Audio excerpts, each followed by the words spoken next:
Bueno, señoras y señores, ya sabrán con quién estoy, por supuesto. Estamos aquí con Agustín Laje. Yo les había dicho, lo íbamos a traer a Laje, lo íbamos a conseguir a Laje. Y aquí estamos nada más ni nada menos. Agustín, muchísimas gracias realmente. No, gracias a vos. Gracias a vos. Por venir. Bueno, sé que tenés una agenda impresionante. Me consta que vas de un lado para el otro. Estás a mil con todo, así que muchísimas gracias por tomarte el tiempo de venir. Es un gusto estar acá. Sí, mira, estuve una semana en Perú con actividades todos los días. De ahí pasé 6 días a Bogotá, actividades todos los días. Eso fue para la Feria del Libro de Bogotá. Y llegué a Buenos Aires ayer. Estuve ayer con muchas filmaciones, medios, distintas actividades, reuniones. Y hoy, cuando estamos filmando esto al menos, que es miércoles 3 de mayo. 3 de sí, mayo. tenemos la fecha. Sí. Ya estamos. Sí. Tengo la conferencia en la Feria del Libro de Buenos Aires. Y ya mañana me tengo que ir a España. Claro. Así que sí, es de un lado a otro, es un salto constante. Sí, sí. Incluso empezás a perder la noción de dónde estás, qué día es, qué mes es. Pero bueno, ha salido por ahora todo muy lindo. Sí, te iba a consultar eso. ¿Cómo es tu vida? ¿Cómo es tu día a día? Porque me acuerdo del año pasado cuando presentaste el documental Quería Resistencia. Sí. Mostrabas un poco esto, que ibas de aeropuerto en aeropuerto, de hotel en hotel. Sí. ¿Cómo es tu vida? Mira, es una vida rara, la verdad. Es raro. Yo más o menos la mitad de cada mes no estoy en mi casa. O sea, 15 días por mes como mínimo. Este mes van a ser 20 días de este mes. O de estos últimos 30 días, mejor dicho. No estoy en mi casa. Me encuentro en algún lugar. Puede ser en otro país, puede ser en un aeropuerto, puede ser en un hotel, puede ser en cualquier otro lugar, pero no es mi casa. En un avión. O sea, tengo mucha actividad de conferencias, de giras. Y los otros 15 días...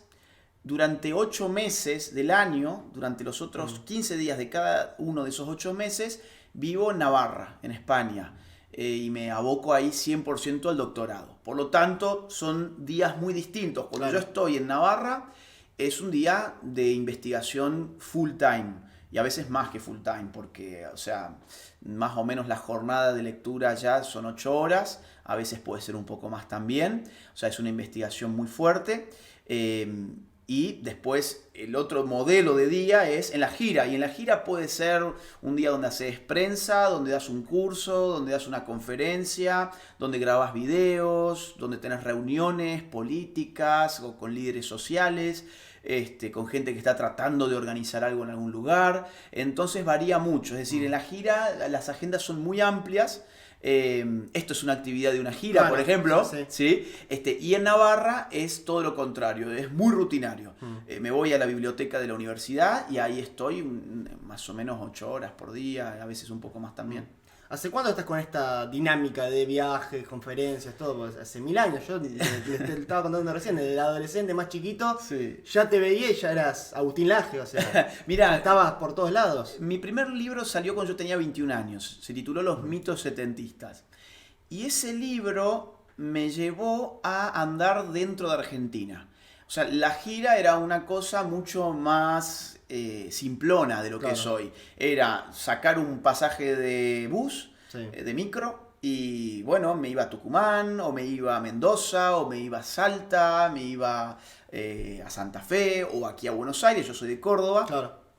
Y daba una conferencia. Y bueno, después con lo que se vendía del libro pagaba el autobús.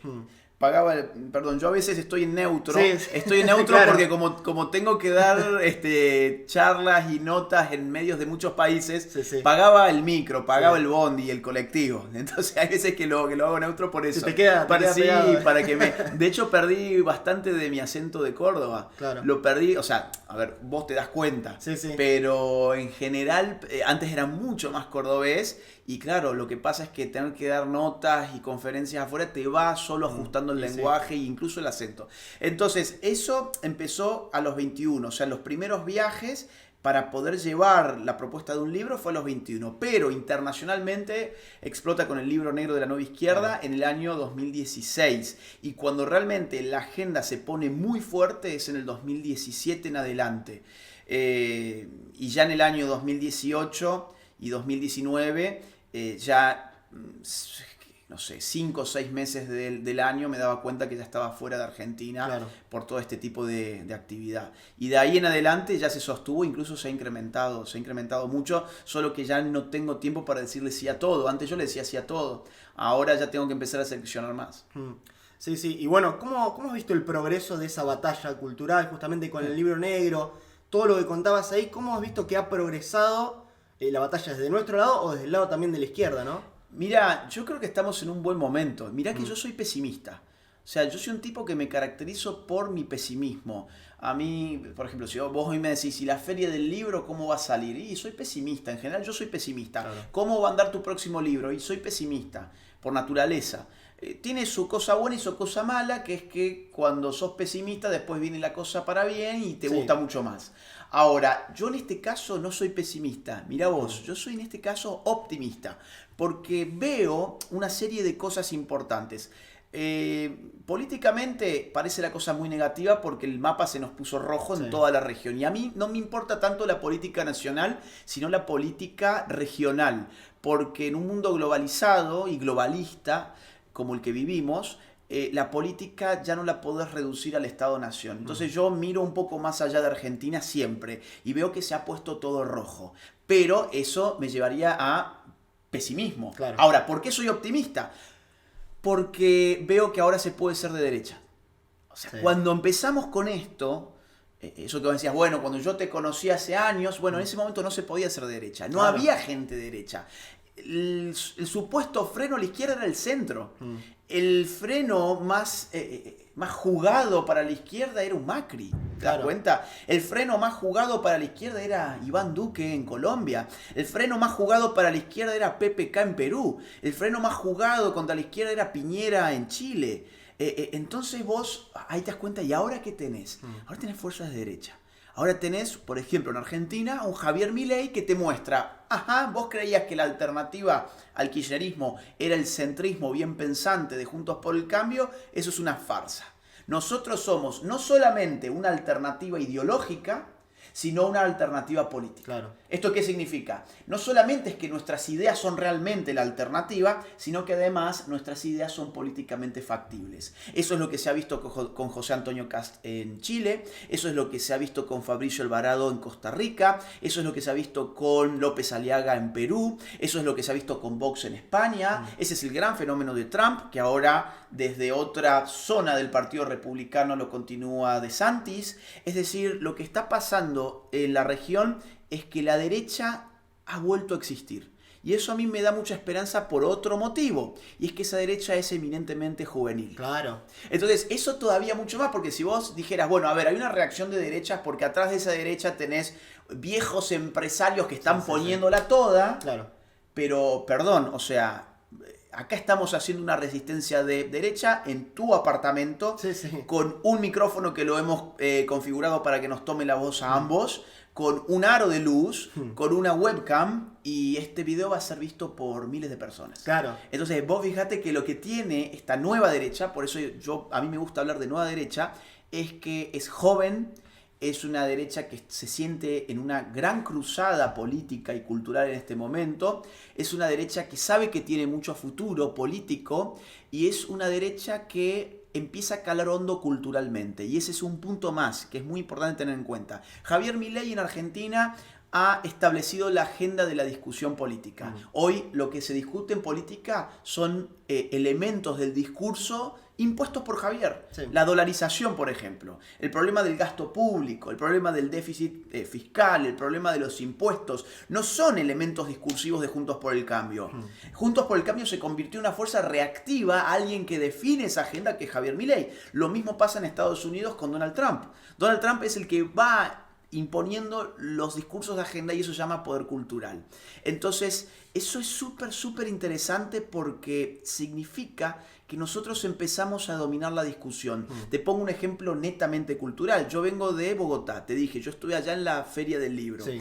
el evento más grande de toda la Feria del Libro fue el mío. Claro. Modestia aparte, pero fueron 3.000 personas, tuvieron que instalar carpas gigantes, 2 carpas gigantes con pantallas gigantes por la cantidad de gente que no entraba en el auditorio. Imagínate vos la Feria del Libro, tener que poner carpas gigantes con pantallas gigantes para ver un autor, no existe eso. Bueno, el año pasado también estuvo explotada la sala con tu presentación. Y acá en Buenos Aires, sí, exactamente. Y ahora, vamos al punto. Se suponía que la cultura era de izquierdas. ¿Y qué más cultural que una feria del libro? De hecho, vos a cualquier librería en la que entras, el 99% de los autores que se dedican a temas humanísticos, de ciencias sociales, de periodismo, de actualidad, son progresistas. En general, dentro de la gran familia del progresismo, eso es lo que vos encontrás en una librería. Claro. Y ese 1% de libros de derecha, sin embargo, cuando los pones a funcionar en una feria del libro, son los que más convocan. Eso está diciendo algo. Sí, bueno, justamente te estaba contando recién que me firmaste el libro negro de la nueva izquierda. Yo cuando lo fui a comprar con 15, 16 años, digo, hola, disculpa, te pido el libro de Laje y Márquez, el libro negro. Estaba ahí oculto en un rinconcito chiquitito, qué sé yo, y ahora está llenando salones en todos lados, se está vendiendo por un montón de lugares. Esto que decís del cambio también, yo viví la secundaria, todo el tema del aborto, el feminismo, ¿sabés lo que eran las compañeras a las puteadas, qué sé yo, que no? Y vos estás a favor, vos sos esto, lo otro, y te señalaban y te miraban. Y ver un video tuyo era un sacrilegio. Y seguro, seguro. Cosa, no, ahí está ese que es un facho, que lo mira Laje, que lo mira Milei, lo mira todos esos hijos de puta. Y era, era fuerte en su momento.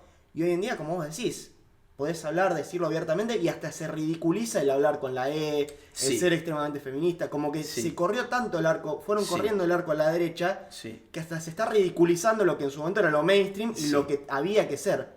Y eso es lo que llamamos batalla cultural. La batalla cultural tiene un objeto de dominio, o sea, se trata de dominar ¿qué? El discurso político-cultural en una sociedad. Y eso ha costado mucho.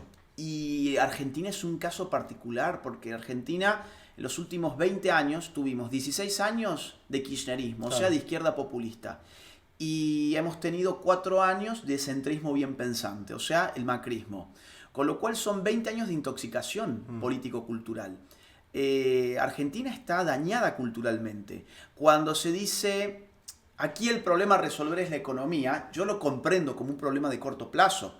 Un problema que con una buena resolución técnica se puede acomodar. Ahora, acomodar la cabeza de la gente es otra cosa. Y eso es lo que implica una batalla cultural. Una batalla cultural no trata de un técnico que elabora cuadros y gráficos y hace cálculos técnicos para poder acomodar variables macroeconómicas. Eso es la labor de un economista, ¿no? De un economista. Ahora, acomodar la cabeza de la gente es algo que no se hace con números, es algo que no se hace con operaciones matemáticas, es algo que no se hace con gráficos de barra, es algo que se hace con relatos. Y la derecha está imponiendo, en el buen sentido de la palabra, está incorporando, vamos a decirlo así, está incorporando en la discusión pública un nuevo tipo de relato. Un relato que aparte tiene otro tipo de derivaciones, por ejemplo, la seguridad. Que es un gran tema. Ahora, la derecha tiene mucho para decir sobre seguridad. De hecho, tenemos un ejemplo de éxito. La izquierda solamente tiene ejemplos de fracaso. Vos mirá, cuando vos lo ves desde el punto de vista económico, ejemplos de fracaso. Venezuela, Cuba, Nicaragua, gente muerta de hambre. No te tenés que Argentina, Argentina, a ver, no nos vayamos, claro. Argentina, o sea, ¿querés ejemplos de fracaso? Los tenés. Seguridad, ¿querés ejemplos de fracaso? Mirá lo que son los... Vamos a poner otro ejemplo. Mirá lo que son los estados más azules, o sea, más demócratas, o sea, más progresistas, izquierdistas de los Estados Unidos. La inseguridad que hay en ese tipo de estados. La alienación, la destrucción cultural, la drogadicción, el quiebre de los lazos comunitarios, el quiebre de la familia, el quiebre de cualquier expectativa sana que puede tener un ciudadano medio en ese tipo de estados. Por eso la gente está abandonando los estados progresistas de los Estados Unidos y hay en este momento migración masiva hacia Texas, hacia Florida, hacia estados del sur. Entonces, la izquierda siempre tiene ejemplos de fracaso. Nosotros tenemos ejemplos de éxito. Chile es un ejemplo de éxito económico. El Salvador es un ejemplo de éxito en materia de seguridad. Y por eso te decía, la seguridad es otro gran componente de un relato de nueva derecha. ¿Qué dice una nueva derecha? Dice, la mano dura es una vía legítima para combatir el crimen organizado. Sí. La mano dura. Ay, pero no, y los derechos humanos. No. A ver, nos vamos a preocupar en primer lugar para que las personas honestas tengan una buena vida. Que las personas deshonestas que cometen delitos paguen por esos delitos. Ay, pero que la cárcel tiene que ser para la reinserción. No, en primer lugar vamos a dar un ejemplo. ¿Un ejemplo para qué? Para elevar los costos de querer ser un criminal en este país. Y así es como han planteado la lucha contra las pandillas en El Salvador. Vamos a mostrarte cómo se vive en la cárcel. Claro. Vamos a mostrarte a estos sujetos con sus esposas, teniendo que correr con una manguereada, ¿no? O sea, todas estas cosas que vemos por la televisión, que al progre le escandaliza. ¡Ay, los derechos humanos de las maras! Bueno, nosotros vemos el derecho humano de las víctimas de las maras. Claro.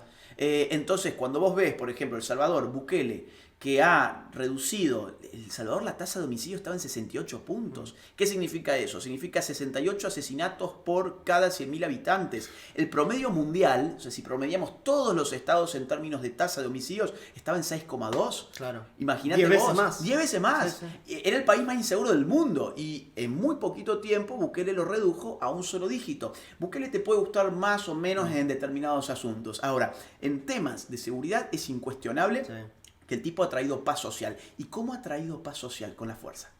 Esa es la paradoja. Claro, no es una paradoja al final del día, porque el Estado es la fuerza. Sí. El Estado es la fuerza pública. Si yo no puedo utilizar la fuerza pública para lo que se supone que existe, que es la mantención del orden bajo el imperio de la ley, pues entonces ese Estado ha fallado. Y es lo que ha pasado en Argentina. Sí. Entonces, la derecha tiene un gran relato económico, muy bien representado por Milei, en este caso, un gran relato en términos de seguridad y de paz social, muy bien representado en este caso por Bukele, un gran relato cultural, muy bien representado, por ejemplo, por Trump o por Vox. Entonces, esas son las cosas que me dan a mí esperanzas, que veo que toda esta lucha de tantos años está tomando una forma política. Sí, también va con una combinación de que la izquierda está cada vez, como se ha sentido con tanta impunidad de hacer cosas, como que los veo tomando muchos errores no forzados y ya como zarpándose tanto que dicen ya la gente que no está tan metida en la pelea, mira y ya se espanta con eso, ¿no? Sí. Lo veo al gobierno argentino diciendo que mientras la gente se muere de hambre, no, porque vamos a poner plata en un coso para comer grillos, ¿no? Es una cosa, o después que tenés los delincuentes y dicen, no, bueno, pero no se puede, pero cuando estaba la cuarentena salías a comprar un chicken en el kiosco y te mataban. Totalmente. Entonces sí hay fuerza de seguridad para poner orden. Y sí hay plata para invertir, si querés, en algo un poquito más prolijo que comer grillos o que incentivar a la gente a hacer cosas así. Mira, esto tiene que ver con un fenómeno que a veces cuesta entender porque todavía miramos la política como eminentemente nacional. Esto, vuelvo al origen de nuestra conversación que yo te decía, a mí me importa mucho lo que pasa a nivel internacional. ¿Por qué? ¿Porque me dedico a la geopolítica? No, porque no creo que hoy la política sea reductible al Estado-Nación. Estamos viviendo un momento de transición, un momento histórico, un momento de ruptura de la forma política del mundo. La forma política del mundo se configura a partir de la Paz de Westfalia, donde aparece la idea del Estado Nacional como unidad territorial soberana. ¿Qué es el Estado? Porque vamos a empezarlo por ahí. ¿Qué es el Estado? Claro, a la gente en el colegio le meten en la cabeza el Estado somos todos. Yo recuerdo cuando a mí me decían, el Estado somos todos. Ese es el peor adoctrinamiento que te pueden hacer. El Estado no sos vos.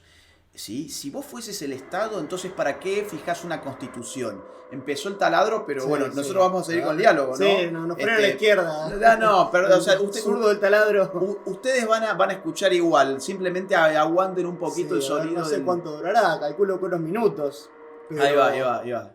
Ahí está. Claro, yo te digo, a ver, ¿qué es el Estado? El Estado es una unidad, un aparato burocrático que lo definimos territorialmente. O sea, el Estado tiene un territorio muy bien delimitado por las fronteras. ¿Qué es el Estado argentino? Lo vemos en un mapa, territorialmente hablando. Ese Estado es soberano en la medida en que decide sobre su territorio. Y el mundo, a partir de Westfalia, se divide en estados. Y se le reconoce al Estado este elemento, este atributo, la soberanía. ¿Qué significa la soberanía? El que decide en este territorio soy yo. Es el Estado. ¿Bien? Por eso, cuando un Estado quiere decidir sobre el territorio de otro Estado, ¿qué pasa? Tenés un casus belli, o sea, puede haber una guerra. Claro. ¿Claro? Bien. Entonces, ¿qué estamos viviendo en este momento? Estamos viviendo un momento de transición donde aparecen agendas que no responden a la decisión soberana del Estado, sino que responden a planificaciones internacionales de organizaciones internacionales que están por fuera del control de los Estados. Por ejemplo, la más clara es Naciones Unidas, su Agenda 2030. Sí, sí. Su Agenda 2030 implica una transición energética, una transición alimentaria, una transición sexual, una transición nacional. O sea, hay transiciones dentro de la Agenda 2030. Y vos recién decías, ¿pero por qué? ¿Por qué ahora la izquierda nos viene con que hay que comer grillos en un país donde la gente no tiene ni para comer polenta ya? Claro. Entonces, ¿por qué? Bueno, porque la izquierda es el mejor peón de esa agenda globalista que quiere una transición alimentaria. Quiere que el ser humano deje de comer lo que habitualmente come, por ejemplo, carne, y que modifique su alimentación en base a distintos tipos de argumentos habitualmente climáticos. O, por ejemplo, las agendas de género. Es impresionante, si vos revisás el presupuesto público para políticas de género en Argentina, te caes de la silla. O sea, estás hablando, por ejemplo, el presupuesto del año pasado, el proyecto de ley, era de casi el 15% del gasto público en políticas de género. Y vos decís, en un país como Argentina, donde ese mismo año se murieron más de 300 niños menores de 5 años de hambre, Claro. en un país donde tenés más de 1.300.000 niños en estado de indigencia, en un país donde tenés el 40% de la población bajo la línea de pobreza, ¿vas a invertir el 15% de tu gasto en políticas de género?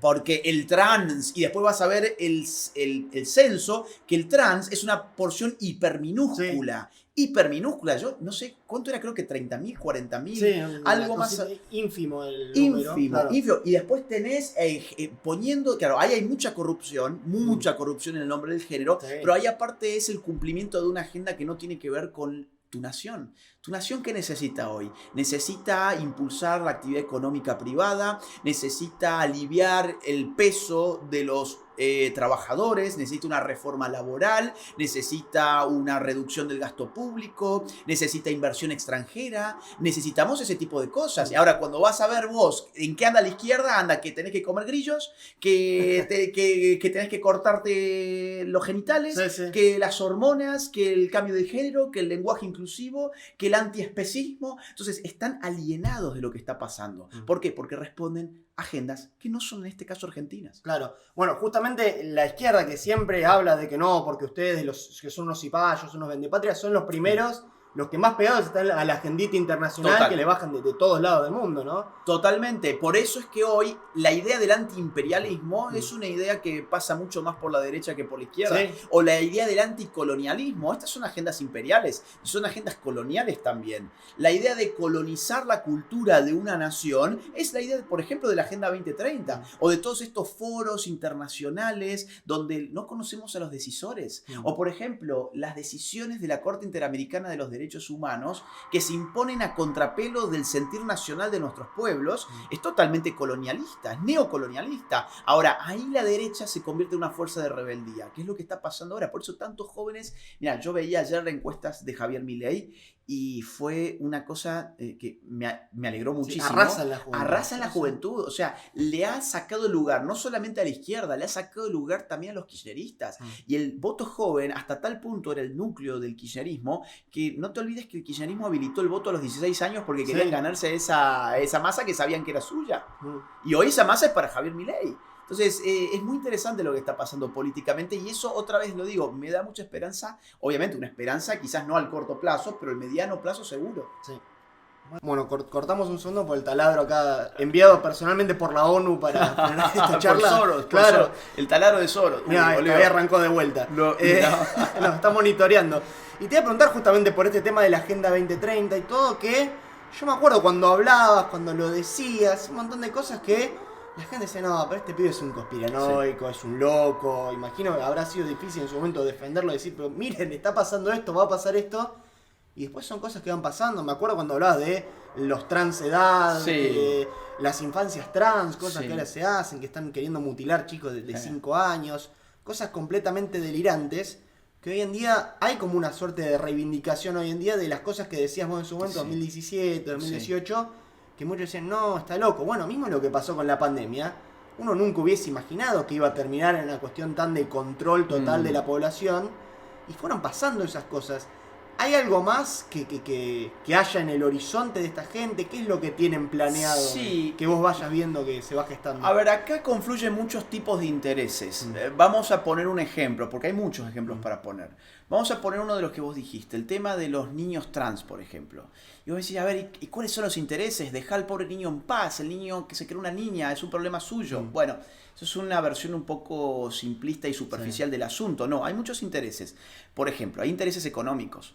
Es decir, las farmacéuticas han visto un enorme negocio en el tema de las hormonas. ¿Por qué? Porque evidentemente un trans va a necesitar hormonas permanentemente durante toda su vida. Claro. Entonces, mientras más temprano arranquen, mejor. Mientras más temprano arranques, pues más negocio. De hecho, cuando vos ves las proyecciones económicas de las farmacéuticas, por ejemplo, que producen, por ejemplo, Lupron, como AB Inc., vas a ver que Lupron viene totalmente en ascenso. Por otra parte, vas a tener cirugía plástica. Ahí vas a tener un enorme desarrollo económico de la cirugía para la reasignación del género. Son unas cosas monstruosas. Es decir, cuando vos ves los papers científicos con fotos sobre, por ejemplo, cómo construir un neopene, es una cosa pero tremenda. Sí. Tremenda. ¿Ves cómo le dejan el brazo sin piel porque tienen que utilizar material del antebrazo? Le sacan también pedazos del muslo, de la pierna, porque con eso van armando más o menos una especie de engendro que le llaman neopene y que al final del día no sirve para nada, porque sabes que ni siquiera se para. Lo vamos a poner así, ni siquiera tiene una erección. Claro. Entonces, claro, vos ahí tenés un gran negocio, que lo ves en otros tipos de ejemplos, por el caso del aborto, un enorme negocio. Ahora, cuando vas a ver eso cómo confluye con intereses políticos, vas a ver otra cosa muy interesante, y es que hay una obsesión internacional con disminuir la población. Y claro, a ver, aborto disminuye población, guerra de sexos, y eso es el feminismo, no es otra cosa, disminuye población. ¿Por qué? Porque genera una barrera entre aquello que reproduce, que es el hombre y la mujer.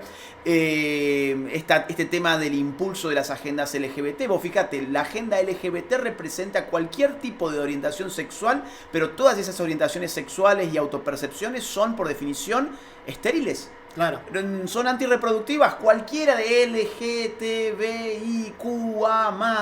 todos esos géneros, ninguno reproduce.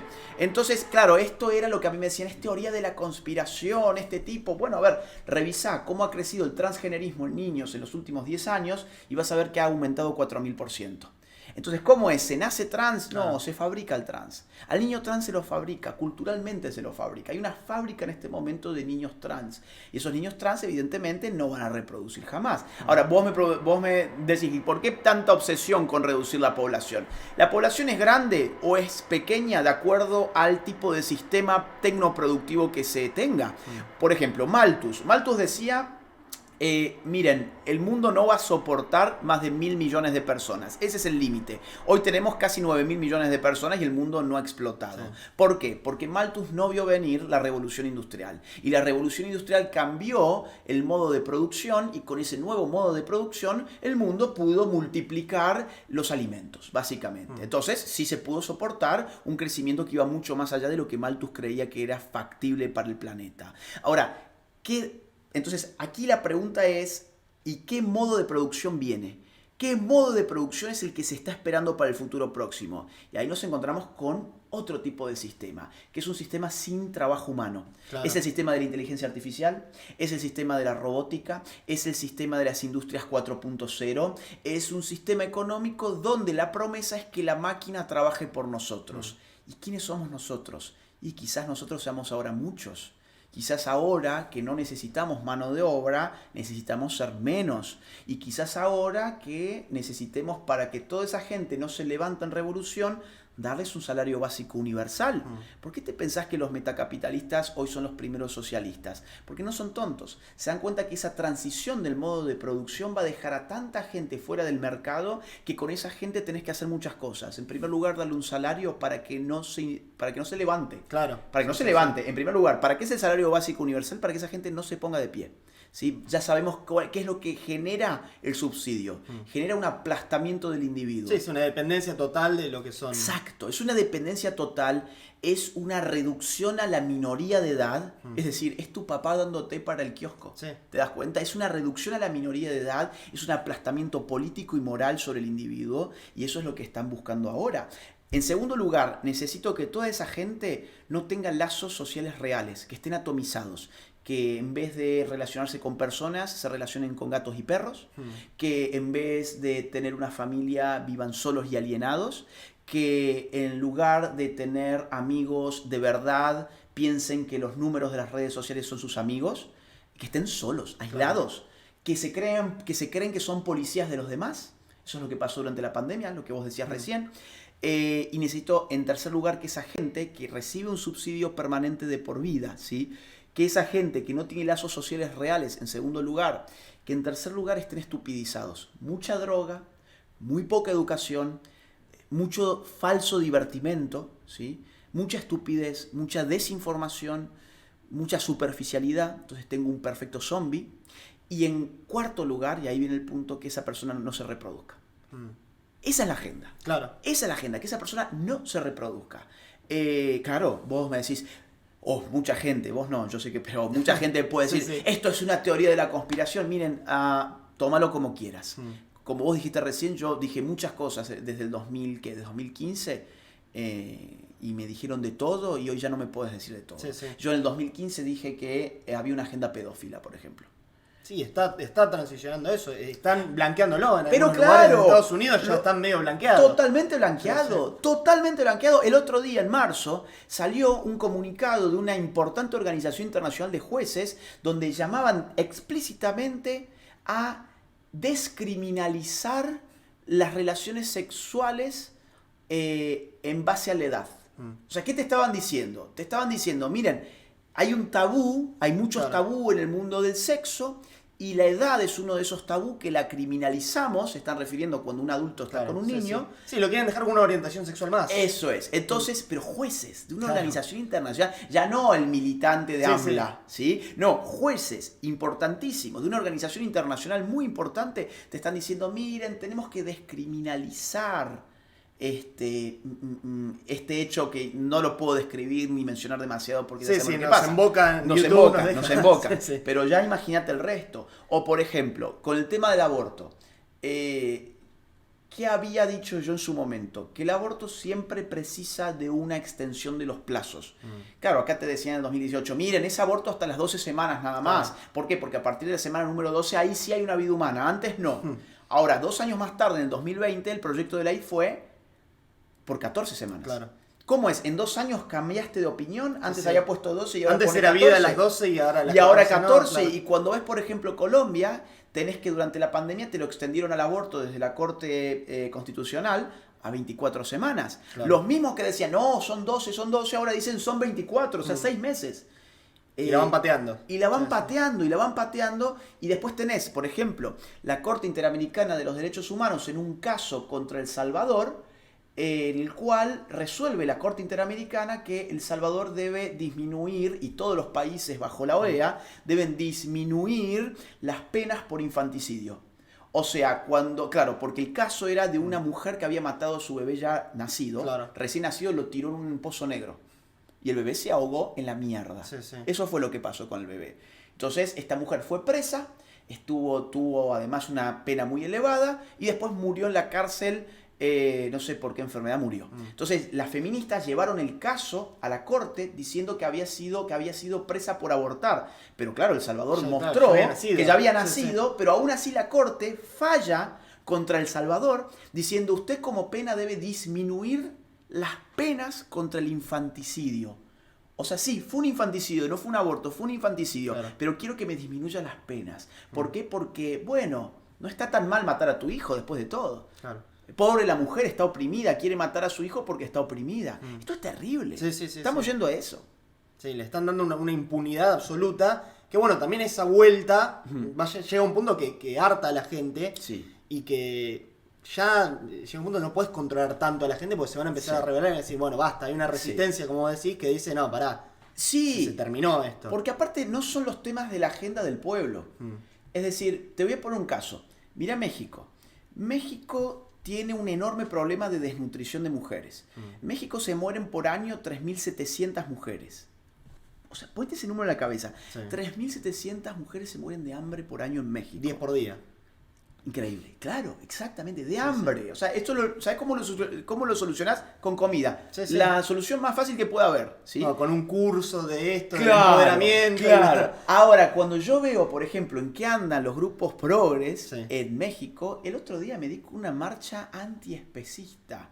Para la gente que no sabe por ahí qué es el antiespecismo dice que nuestra cultura, además de patriarcal, heteronormativa, misógina y machista, somos además especistas. ¿Qué es ser especista? Es pensar que el ser humano es la criatura viva más importante de todas, porque ontológica y moralmente es superior al resto del reino natural. Sí. Eso sería el especismo. O sea, si yo considero que vos valés más que un pollo, yo soy un especista, Sí, sí. porque vos valés lo mismo que un pollo. Fíjate Bueno, qué interesante, sí. porque para equipararte a vos con un pollo, yo no tengo que elevar al pollo, yo tengo que disminuirte a vos. Sí, sí. El igualitarismo Sí, siempre, siempre hacia abajo, disparan para siempre, abajo, obvio. siempre. Entonces yo veía todos estos progres, que además son todos aborteros, o sea, Sí, está mal sí. comerte el huevo de la gallina, pero está bien que mates a tu hijo, ¿sí? A todos estos progres inmundos haciendo toda una parafernalia para criminalizar a los que comen carne, porque eso es especismo, y nosotros somos antiespecistas. En un país donde se te mueren 3.700 mujeres por año, ¿vos estás criminalizando al que se come un huevo? Es una locura, no es una agenda del pueblo, son agendas antipueblo. Y ahí aparece un horizonte discursivo muy interesante que es el del pueblo, que nunca fue un horizonte discursivo para la derecha. Fíjate a Javier Milei, por ejemplo. Sí, los cuando, pobres, la gente de clases bajas y todo eso, están todos con Milei. Claro, Todos con Milei. Anda Sí, a sí. decirle a un pobre. No, vos tenés que comer un sándwich de grillos. Sí, sí, ¿no? sí, sí, Claro. sí. No, mira, tenemos que salvar al planeta. Apagá ahí las brasas que te estás a hacer por el asado, tirá la carne a la basura y toma, Sí, sí. comete este grillo. Claro, un tipo está comiendo la basura, no, eso es un hueso de pollo y no podés comer un pollo porque Anda. sos un especista, o sea, sos un malvado. Andá a decirle al albañil Claro. que está haciendo ahí su asadito en la obra, entre amigos, descansando un poco, comiéndose un buen hueso. Andale a decir, sos un criminal. Sos un criminal, sos una mala persona. ¿No querés este chupetín de cucarachas? Sí, claro. Es mucho más rico que el asado. Entonces vos te das cuenta que esa izquierda está, esa nueva izquierda, muy posmo, está desentendida con la realidad social. Y ahí es donde ingresa, donde aparece la posibilidad de articular el discurso del pueblo. Fíjate vos, Javier, cuando le preguntan, ¿y con quién va a hacer alianza usted para gobernar? ¿Qué dice Javier? Con el pueblo argentino. Claro. Ahí por primera vez en la derecha aparece la figura del pueblo, que siempre había estado en manos de la izquierda. Entonces, volvemos al punto. Los jóvenes yéndose hacia la derecha. Sí. Los significantes subversivos como anticolonialismo, antiimperialismo, anti-establishment, anti-élites, hoy son significantes de derechas. Claro. El significante del pueblo siempre fue de izquierdas, hoy es de derechas. Como con Trump pasa también mucho, ¿no? Exacto. Como lo votan la gente en los pueblos pequeños y en las grandes ciudades de Nueva York y eso, Sí. son todos progres, todos zurdos. Exacto. Están tan alienados. El otro día yo veía seguramente lo viste, una parlamentaria española Sí. Sí. de izquierdas, rapada con toda su cosa, típica, Sí, sí, sí. donde pide la palabra y le dice allí en el recinto, dice, quiero decir que aquí estamos presenciando un micromachismo, porque el aire acondicionado está en 24 grados, y 24 grados se tomó como referencia en base a un hombre de estatura tanto, de edad media, en los años 70, y para las mujeres, en verdad, y para las disidencias, es otra la temperatura promedio y esto es un micromachismo. Vos fíjate qué privilegiado que tenés que ser para que tu problema del día es que el aire está en 24 Sí, están buscándose grados. enemigos constantes, inventándose, pues no tienen problemas realmente. Ese es el punto. Sí, sí. O sea, no hay nadie en este momento más privilegiado que aquel que te puede decir que para salvar el mundo tenés que hablar el lenguaje inclusivo. Sí. que para salvar al mundo tenés que andar con un pañuelito verde, que para salvar al mundo tenés que disfrazarte de banderitas multicolor, que para salvar al mundo tenés que derrotar al heteropatriarcado machista y el poder del hombre, Sí. cuando vos vas a ver a los hombres y en general vas a ver de todo. Claro, ellos te ponen como el hombre, esa minúscula porción de hombres que están en la cima de la pirámide, pero no ven hacia abajo. Que encima son los que le pagan la agendita. Encima son los que le pagan la agenda, totalmente. Encima son los que financian O esa son agenda. los Bill Gates, Sí. los Soros, qué sé yo. Ahora, toda esa gente, ¿viste? Son los Claro. que lo financian a ellos. De los Exacto. cuales se quejan los multimillonarios, Sí. ricos, privilegiados. Son esos. Son los que lo financian a ellos. Y cuando vos ves abajo, ves hombres sobre un camión de basura en la madrugada, llevándose la basura de la ciudad. Ves a un albañil, a un constructor, ves a laburantes Claro. que ponen el cuerpo. Entonces ahí empezás a decir, esto es antipueblo. Otra vez, esto es antipueblo. Esto es un tema de élites. Es un tema de élites y esas élites utilizan a ese tipo de grupos políticos que están alienados de la realidad, los financian, como vos decís, les arman una agenda y ¿cuál es el efecto final de esa gente? Distraer. ¿De qué te distrae? De los problemas reales. Si vos tenés a toda la gente discutiendo que si el lenguaje inclusivo sí o el lenguaje inclusivo no, pues te perdés de ver, por ejemplo, que la gente cada vez se va convirtiendo más en analfabeta funcional. Sí. Los pibes hoy no te pasan una prueba PISA. Pero no saben leer ahora- siquiera, claro. No saben leer, pero Sí. te hablan con la E. Sí. O sea, vos decís, a ver, lenguaje inclusivo. ¿Y cuál es la idea? Incluir a la gente con lenguaje. Estoy de acuerdo. ¿Por qué no ponemos, por ejemplo, en las paradas de los buses una chapita donde tenga braille? Claro. A ver, todo el mundo ha visto gente ciega que anda con el bastón buscando la parada y que después Sí, tiene tengo que que preguntar preguntar a todo el mundo, por sí. acá pasa tal, por dónde pasa tal. Bueno, ¿por qué no le pones una chapita? Ah, no, es que no hay plata, pero sí hay plata para, Sí, sí. para pintar la senda peatonal de LGBT. Sí, para patinarse un 15% del Sí, presupuesto. Claro, claro. No sé, en dar cursos. Para sí. eso sí hay. Sí. O por ejemplo, podés también poner, ¿por qué no? Una especie de botón en las paradas. Por poner solamente un ejemplo, Sí, podemos sí. poner un montón de otros ejemplos. Donde el tipo pueda tocar y que le diga dónde está. Que le diga qué pasa por ahí, ¿no? Ahora, ¿querés incluir a la gente con lenguaje? Se me ocurre otra idea. ¿Por qué no empezamos a expandir el vocabulario? Si el vocabulario es el límite de tu mundo. Sí. Es decir, esto es muy interesante, pero nosotros pensamos el mundo con palabras. Cuanto menos palabras tengo para pensar, pues menos pienso. Y cada vez la gente tiene menos palabras. ¿Por qué? Porque las escuelas cada vez educan menos, embrutecen en general. Entonces, otra vez, ¿querés incluir a la gente con lenguaje? Pues entonces reclama una mejor educación para que la gente pueda conocer en primer lugar su idioma. Sí. Antes de conocer la A, la E, o sea, vamos a incluir de esta manera. Ahora, claro, si yo te tengo idiotizado con la idea de que el lenguaje inclusivo significa cambiar la O y la A por la E, pues yo tengo al idiota perfecto en mis manos. Sí. Y lo puedo manipular. Y lo puedo usar para mis propios fines. Entonces, esa es la agenda, ¿no? Sí, sí. Es volver a las épocas donde la comunicación era unidireccional y le bajaban un mensaje y tenías que escuchar. No podías decir nada, opinar nada. Era un único mensaje que te bajaba y opinabas en base a lo que te decían. Exactamente. Es retroceder Sí. décadas y décadas en la historia. Pero ellos lo hacen en nombre del progreso. Sí. ¿Por qué? Porque han aprendido que la matriz autoritaria debe disfrazarse de liberación. Claro, la matriz autoritaria y totalitaria incluso en el siglo XX se disfrazó de teorías racistas, teorías clasistas, se disfrazó de demandas belicistas. En el siglo XXI se disfraza de algo mucho más inteligente, de multicolor, de liberación de la mujer, de liberación del niño, de liberación del sexo.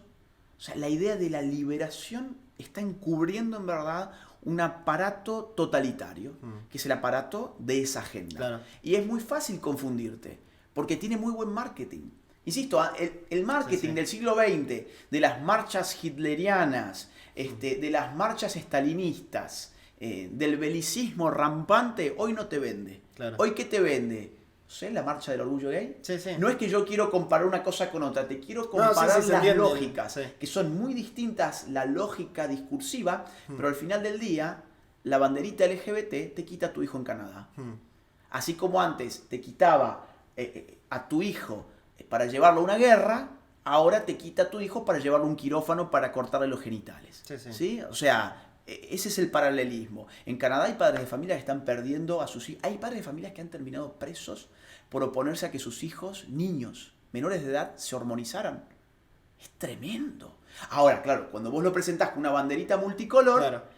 Qué homofóbico que es este padre. Sí, desde la victimización y de dejarnos a nosotros como los villanos siempre de la historia, van manejando el relato en base a eso, por supuesto. Exactamente. Entonces, yo creo que el totalitarismo existe, solo está muy bien disfrazado. Claro. Muy bien disfrazado. ¿Y cómo es el rol de las redes sociales en todo esto? Porque ha sido crucial, creo yo. Bueno, justamente, uno conociendo tus videos y viendo eso en base a las redes sociales, viendo en YouTube y en todas partes. ¿Cómo es el rol de eso? Porque también a veces las redes sociales juegan en contra, porque somos siempre los que nos comemos el shadowban, los strikes, siempre van para el mismo lado, pues en definitiva los que manejan las redes sociales están alineados con esa otra agenda. Exactamente. Pero también nos han permitido crecer un montón. Mira, las redes sociales son al mismo tiempo un factor democrático y un factor autoritario. Es jano, o sea, hay dos caras, dos caras ahí. Claro, el factor democrático, ¿qué implica? La horizontalización de la comunicación social. En el mundo de las redes sociales ya no tenés comunicación de masas, tenés autocomunicación de masas, diría Manuel Castells. ¿Esto qué significa? Cualquiera puede hacer periodismo, cualquiera puede ser un comunicador social, vos lo sos. Claro. Ahora, y probablemente vos termines llegando a mucha más gente de que las personas que están hoy en una redacción de un diario, por ejemplo. Claro, sí. ¿No? O sea, esto es súper interesante. ¿Eso qué implica? Bueno, que se está dando poder a las personas para que si tienen algo importante que comunicar, o no importante, pero algo que genere demanda, eso se ponga a funcionar. Antes vos para comunicar socialmente necesitabas tener un periódico, necesitabas tener una estación de radio o necesitabas tener un estudio de la televisión. Claro. Hoy lo haces acá en tu casa con esto. Entonces, ese es el factor democrático de las redes sociales. Pero en la medida en que las redes sociales quieren ponerse al servicio de una agenda política, los dueños de las redes sociales quieren ponerse al servicio de una agenda política, ahí entra la censura, ahí entra el control, ahí entra el monitoreo del discurso. Y se han creado un término muy indeterminado, a propósito está indeterminado ese término, que es el término del discurso de odio. Sí. La idea de el discurso de odio no se permite en una red social te sirve para cualquier cosa porque ya nadie sabe qué se supone que es un discurso de odio. Sí, ahí te bajan cuentas, te censuran. Y ahí, ¿quiénes son los que hacen discurso de odio? Los de derecha. Los de izquierda nunca hacen discurso de odio. Yo he visto, por ejemplo, en redes sociales sin ningún problema posteos donde dicen en videos o en textos o en imágenes, por ejemplo, Jesucristo era trans. Claro. O María tendría que haber abortado a Jesús, por ejemplo. Ahora yo digo, ¿y eso entra o no entra como discurso de odio? Sí. O sea, eso no puede herir, por ejemplo, la sensibilidad de un creyente cristiano. Bueno, no dice las redes sociales. Pero ahora, si vos decís, mire, cortarse los genitales no te cambia el sexo, ahora eso sí puede ser un discurso de odio. Lo otro no es un discurso de odio, esto otro sí es un discurso de odio. Mofarte de un mormón en las redes sociales, vamos a tomar minorías. Sí. Mofarte de un mormón en las redes sociales, burlarte de él, no es un discurso de odio. Burlarte de una feminista, bueno, no es una minoría, de un LGBT, ya eso sí es discurso de odio. ¿Por qué? ¿Por qué? Bueno, nadie sabe, en verdad sí, es porque hay ciertas minorías que son funcionales a esa agenda y hay otras minorías que no importan para esa agenda. Entonces, al final del día, con la excusita del discurso de odio, nos han estado censurando al por mayor. A mí me han censurado en Instagram 5 veces. Claro. En Facebook, al día de hoy, tengo mi página, la verificada, está hackeada, nunca más me la devolvió Facebook. Entonces tuve que abrir una paralela que se llama Agustín Laje-oficial, que es la que uso ahora, pero tiene la mitad de seguidores que tenía la otra. Sí, menos. A nivel tiempo no llegás a conectar. Exacto. En Twitter he estado durante 1 año y medio censurado, no podía subir contenido multimedia. En YouTube te tenés que cuidar demasiado. Yo sé que vos has tenido un strike, por ejemplo. Sí, estábamos charlando recién, pero justamente estamos medio desenfocados. Son las cosas de hacerlo medio casero. Ahí está. Que hay por ahí para tus temas es más complejo porque tocas temas más internacionales. Más, por ahí acá en Argentina, si yo digo que la reta es esto, no, ahí no pasa nada. No pasa nada. Mis strikes son por hablar de la pandemia, por pasar un discurso de Donald Trump. Y bueno, igual, y el otro es por copyright, pero son cosas que temas internacionales no se puede tocar tanto. Si yo hablo de las elecciones de 2020, estoy Chao. al horno. Si hablo del coronavirus, estoy al horno. Por Sí. ahí si hablo de temas más locales, no pasa más desapercibido por YouTube, pero No, está claro. ese tema de la dualidad que vos decís de primero que te diversifica y todas esas cosas, pero después Sí, llegás hasta ahí. sí. Hay un punto sí. donde te dicen, bueno, Hay un techo. te dimos manija hasta acá, no pase por acá. Exactamente. Y es que hay temas que son cruciales para esta agenda. Mm. El tema climático, el tema del género, el tema del aborto, el tema de la pandemia. La pandemia, no puedo hablar por eso ahora Sí, muy sí, abiertamente, pero se ha aprovechado, vamos a decir así, se ha aprovechado para generar y para legitimar dispositivos de control, de tecnocontrol. Nos han acostumbrado a que estaba bien, por ejemplo, entrar a un shopping y que hubiese cámara inteligente midiéndote la temperatura del Sí. cuerpo. Te han acostumbrado a que cuando el Estado lo dispone te tenés que meter debajo de la cama y no puedes salir de tu casa. Te han acostumbrado a ver que familiares tuyos podían morir y vos ni siquiera podías estar al lado. Te han acostumbrado a ser el perfecto súbdito. Entonces, claro, de eso vos no podés hablar porque es una apuesta muy fuerte de la agenda. Sí, sí. Además, te han metido con el asunto de la pandemia la idea de que tenemos que responder a autoridades políticas internacionales para solucionar nuestros conflictos. ¿Cuál fue la gran autoridad soberana durante la pandemia?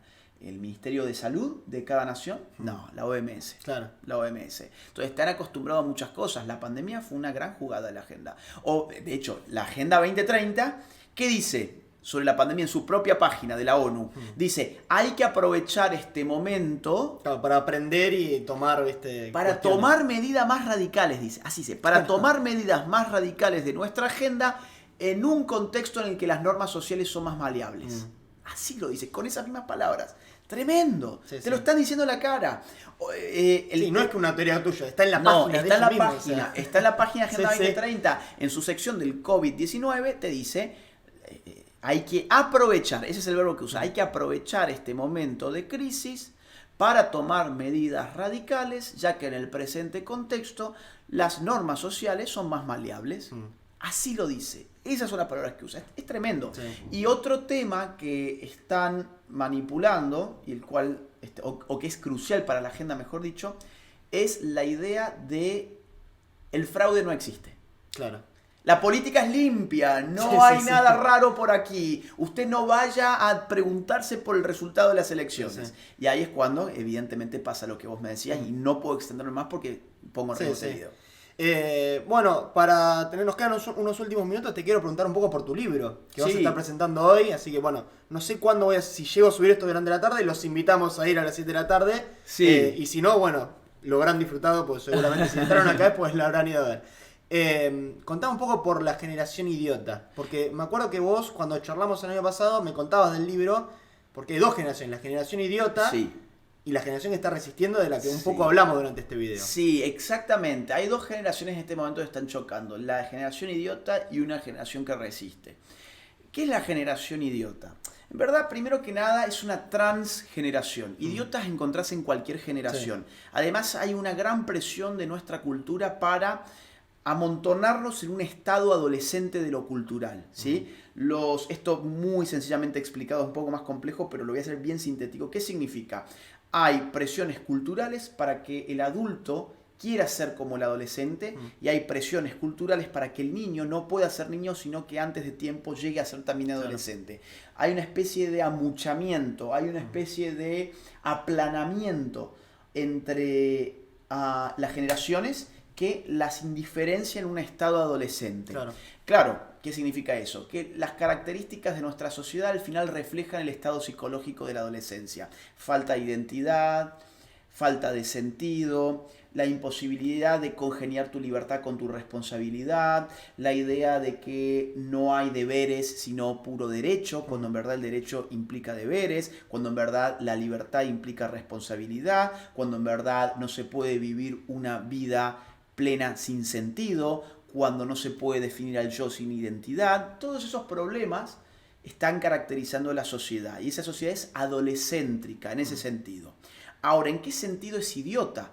En el sentido que los griegos le daban a la palabra idiota. El idiota es aquel que está mirándose el ombligo las 24 horas. El idiota es el que no puede salirse de sí mismo, el que está siempre curvado sobre sí mismo y entiende que él es el centro del mundo. Eso es un grave daño porque te aleja de los problemas comunes, lo que hablábamos hace un rato. Es un grave daño cuando ese idiota, que en la antigua Grecia no hacía daño a nadie, porque el tipo de última estaba encerrado en su casa, pero cuando le das redes sociales, le das TikTok y le haces creer que cuanto más víctima él sea, él más caricias va a recibir de la sociedad, ahí tenés un idiota peligroso, que es lo que estamos viendo hoy. El idiota se caracteriza por ser un narcisista victimista, está constantemente buscando a ver de qué manera lo pueden considerar víctima, claro, aunque en la mayor parte de los casos es un privilegiado, como hablamos de esta mujer. Sí, ¿no? del aire acondicionado. Del aire acondicionado. Ese es un gran ejemplo. O por ejemplo, Laiso, que es una artista que fue premiada hace poco en unos premios de estos internacionales. Que multimillonaria. Multimillonaria, sí. Cuando agarra el micrófono dice, yo soy oprimida porque soy negra, y después va y se sube a su helicóptero personal, claro, para irse a su mansión en Hollywood, ¿no? Claro. A una de sus tantas mansiones. A una de sus tantas mansiones, exactamente. Entonces, claro, es nuestra cultura premia el victimismo. Cuanto más víctima seas, más caricias vas a recibir. Y eso te vuelve un completo idiota, porque estás siempre curvado sobre vos mismo. Claro. Siempre queriendo poner tu yo víctima por sobre todas las cosas. El idiota tiene un gran problema para determinar fines y medios. Lo que hablábamos recién del lenguaje inclusivo, por ejemplo. Tenés urgencias, como por ejemplo, los pibes no saben leer, sí, pero voy a salvar el mundo hablando el lenguaje inclusivo. Sí.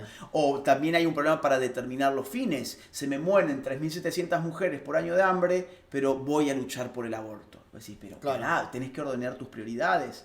El idiota detesta todos los componentes heterónomos de la vida. ¿Qué es lo heterónomo? Lo contrario de lo autónomo. O sea, lo autónomo es lo que yo decido, yo me impongo esta norma. Ahora, en la vida hay muchas cosas que no decidimos nosotros. Vos no decidiste tu nombre, sí, vos no decidiste quién iba a ser tu mamá, tu papá, tus hermanos, tu familia, vos no decidiste en qué año nacer, en qué fecha nacer, vos no decidiste nacer en Argentina, vos no decidiste tu bandera, vos no decidiste tu himno, vos no decidiste muchísimas, tu idioma, claro, vos no decidiste nacer por empezar. Entonces, ¿qué pasa con el idiota? El idiota se cree que él debe decidirlo todo. Y la vida no se trata de eso. La vida se trata de haber recibido muchas cosas y poder lidiar con ellas. Evidentemente podemos cambiar algunas, podemos desechar otras, podemos agudizar otras, pero esa compulsión por decidirlo todo es muy propia del idiotismo y lo único que genera son vidas frustradas, porque eso es imposible. Y finalmente el idiotismo vive en un mundo posverdadero. Al idiota no le importa la verdad. Al idiota le importa siempre arrodillarse al sentimiento de determinadas minorías que están seleccionadas por la agenda global. Y en ese sentido, algo que se está perdiendo en la generación, en la sociedad, mejor dicho, es el horizonte de sentido que te marcaba la idea misma de verdad. La idea de vamos a, por ejemplo, colisionar ideas para llegar a una verdad. Claro. Donde se suponía que eso debía operar, por ejemplo, en las universidades. Ahora, en las universidades hoy vos ya no tenés colisión de ninguna idea. No, hay una única verdad. Hay una única, claro, que ni siquiera es una verdad. Es un discurso que ni siquiera pretende ser verdadero. Es un discurso que pretende simplemente ser respetuoso para con las minorías. Ellos ya no hablan en términos de verdad. Claro. Ellos no dicen, es verdad que un hombre que se autopercibe mujer es una mujer. Claro. Dicen, lo es, porque si no lo fuera, nosotros estaríamos discriminándolo. Entonces ya no es el horizonte de sentido que te da la idea de verdad, sino que lo que se impone es arrodillarse al capricho de determinadas minorías muy bien seleccionadas por, en este caso, cuestiones reproductivas. Entonces, de eso va el libro. Te va explicando cuáles son los dispositivos de idiotización, cómo van manipulando a las masas a través del sistema de la moda, a través del sistema de la farándula, a través de los distintos efectos psicopolíticos de los medios de comunicación, a través del mundo digital, de las redes sociales, todo lo que veníamos hablando. Vos hoy no puedes explicar el enorme crecimiento de niños trans en Estados Unidos sin TikTok, por ejemplo. Claro. Sin TikTok. Es impresionante lo que está generando TikTok en Estados Unidos con este tipo de temas. Habla el libro sobre la familia, sobre cómo han atacado a la familia, sobre cómo la han destrozado y qué se puede hacer desde allí adentro. Habla sobre el mundo de las escuelas, cómo se adoctrinan los niños, el mundo de las universidades, cómo funciona allí, los incentivos y los castigos que se generan entre el cuerpo docente y los alumnos. Es un libro que tiene 300 páginas, pero es muy amplio en cuanto a la variedad de los temas. Es un libro que ha interesado mucho, se convirtió rapidísimo en bestseller, a pesar de que salió apenas en el mes de febrero. Y si esto sale antes del 3 de mayo a las 7 de la tarde, sepan que hoy es 3 de mayo, hoy 3 de mayo voy a estar en la Feria del Libro a las 7 de la tarde, en el José Hernández. Y quienes no lleguen, pues sí están invitados a leer el libro, a animarse a leer el libro, no se van a arrepentir, y lo pueden conseguir en las librerías. En Argentina, en Jenny, el Ateneo, Cúspide, y en cualquier librería de cualquier país de América, y también en España. Bueno, Agustín, es un lujo tenerte acá, uno siempre aprende escuchándote y mucho más teniendo la chance de poder charlar e intercambiar ideas, así que la verdad, muchísimas gracias por tomarte el tiempo, porque bueno, como decías, la agenda tuya es una cosa impresionante, así que es un lujo para mí tenerte acá como invitado y bueno, cuando quieras sos más que bienvenido a regresar y charlar. Che, muchísimas gracias por lo que estás, no solamente por esta nota, sino por lo que estás haciendo. Veo que has tenido un crecimiento espectacular en redes, lo hacemos con muchísimo esfuerzo, o sea, yo sé lo que vos haces con esfuerzo porque es lo que yo hago también con esfuerzo. Sé que estas cosas pasan, ¿no? O sea, estamos en tu casa y aparece el taladro. Y bueno, loco, es así esto, ¿no? O sea, uno hace las cosas que puede con lo que tiene y yo estoy en la misma que vos y hay muchos que están en la misma que nosotros, pero estamos generando grandes cosas. Tu canal ha generado una cosa impresionante, tenés miles de seguidores. 120.000, me habías dicho. 125.000, sí. Bueno, más o menos, pero eso es impresionante. Sí, o sea, locura. Tu canal tiene más alcance que la mayor parte, por ejemplo, de los periódicos del país. Entonces, ánimo, felicidades. No es en vano todo este esfuerzo. Un saludo a toda tu audiencia, que además sé que es una audiencia muy fiel. Sí. Que suscríbanse. Que siempre está. Los que han llegado por otro lado, suscríbanse, pongan la campanita, compartan esta entrevista y bueno, sigan acá a Breakpoint, ¿no? Sí, Breakpoint. Breakpoint. Bueno, Agustín, un lujazo y éxitos hoy. Bueno, muchas gracias, che. Gracias. Muchas gracias.